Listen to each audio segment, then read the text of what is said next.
vamos começar agora um novo estudo. Esse novo estudo envolve o que nós vamos chamar de periféricos do computador.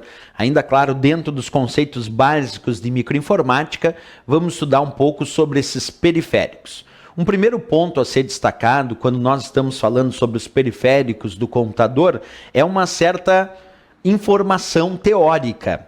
O que de fato é periférico? Por que alguns elementos são considerados periféricos no computador? Observa, são componentes que estão na periferia, são utilizados para entrada e saída de dados que serão ou foram processados pela CPU. Portanto, o termo periférico vem da relação com a própria CPU.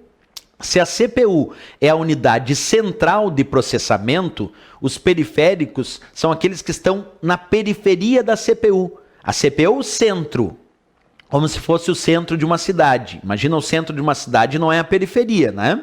É o centro. Quem é o centro do computador? É a unidade central de processamento. É a CPU, onde os dados são processados de forma centralizada. Mas essa CPU, assim como uma cidade precisa de bairros, a mesma coisa que a cidade se relaciona com a sua periferia, o centro da cidade se relaciona com a sua periferia.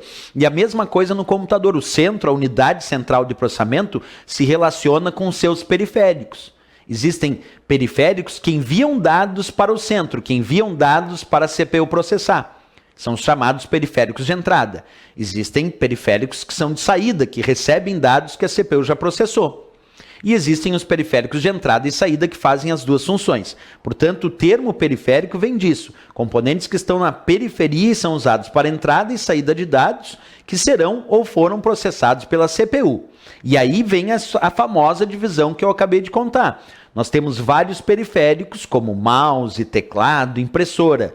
Mas as provas de concurso adoram pedir uma subdivisão que existe entre esses periféricos. Quer dizer, se o periférico é de entrada, de saída ou de entrada e saída simultaneamente. Essa divisão ficou tão famosa nas provas de concurso que hoje em dia não se imagina alguém entrando numa prova de concurso sem saber essa história.